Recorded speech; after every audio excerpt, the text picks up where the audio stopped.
Hi guys, welcome back to my channel Watch Lookout, where I'm always on the lookout for the next watch in my collection. Take two.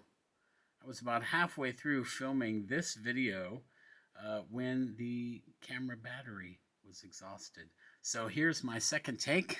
What we have here in my continuing series of the state of the collection is another chronograph, and this one is the Tactical Frog. Now this is an homage to the 62 Moss, and it is called the Tactical Frog VS75B Solar Chrono Sport Diver.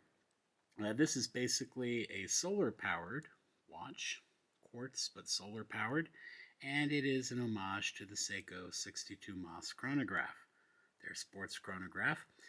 This is one of the favorite watches in my collection. It's one of those watches where if I had to sell every watch, this would be a keeper. I wouldn't get rid of it. I love it for its beauty. I love it because it's so robust. I love it because it has that solar chronograph feature. It's the only solar powered watch that I have. I just think it's really well done, really well executed. Originally, I was keen to buy another Tactical Frog solar chronograph, the VS75. That had a meteorite dial, slightly different case design, and the bezel was a bit different. And I was all set to buy it, pull the trigger on it, but it was on sale, and I knew that the regular price that would be on the invoice would be too high for me to import it. So luckily I saw this at the bottom of the page, caught my attention, and I decided I liked it better. And it is better, in my opinion. In my unboxing video, I sort of extol its virtues, why it is superior to the other watch. But let me get into it here.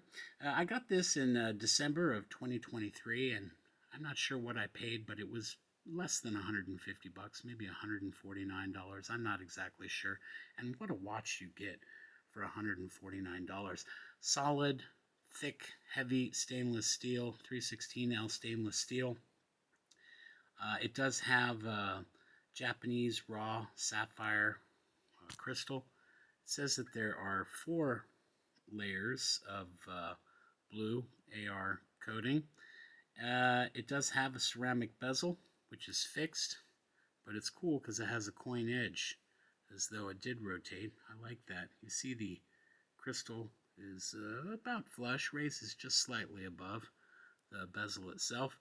I love that it has these high polished slab side flanks on it. I think that's really a nice touch.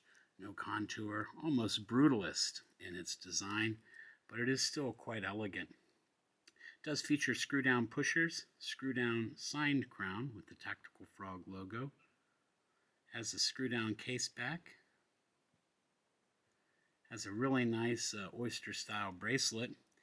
And we have a signed, stamped upper clasp with a twin push-button release and a milled lower. It's a really excellent watch. It has 200 meters of water resistance. It does feature a Japanese C3 green lume, which glows brightly, thankfully. Its dimensions are a 41 millimeter case diameter, a 49 millimeter from lug to lug. You can see there we've got the holes through the lug, drill through lug for easy bracelet swapping. And it does have a 20 millimeter lug width and a 13.9 millimeter case height. I'm not sure what the watch weighs, but it's got to be plus 180 grams. So it does have substance on the wrist, and I actually like that. This is just a beautiful, beautiful homage to the 62 Moss. Not a bad Seiko watch if you think about it. The movement inside is the Seiko VS75B. So they have like 2 iterations of the solar chrono module that powers these watches. One uses a slightly different battery. One requires slightly more time to charge. Now, in the time that I've owned this watch, there have been at least a couple of occasions in which the charge ran down, and it's indicated by these small seconds at the 9 o'clock, clicking once every 2 seconds. I used to keep it in my watch box, which I'm actually sitting on right here, and of course it was in the dark, so not surprisingly it ran low of charge. But I used to think that in the time that I wore it during the day, that it would be fully charged. So I was a little bit surprised when I'd go back and pull it out and it was low on charge, because it's supposed to offer, I think, 6 months or so of charge in full darkness. And it's only supposed to take about 90 minutes under office lighting to charge. Now I keep it out of the watch box and it sits out here and it gets indirect light throughout the day, so I never have a problem with it. You see there is a date register there between the 4 and the 5 o'clock position. The solar cells are those black subdials. You can see the small seconds there at the 9 o'clock, and the 24-hour clock is at the 3 o'clock position. And of course we have a minute counter there at the 6 o'clock. Obviously, it uses the large second hand, which is reset there at the 12 o'clock position for the sweeping seconds. And it does operate like a mecha quartz, so there is a sweep to the second hand when the chronograph is activated. Really great watch. I really love it. Like I said, if I had to sell every watch in my collection, this would be a keeper.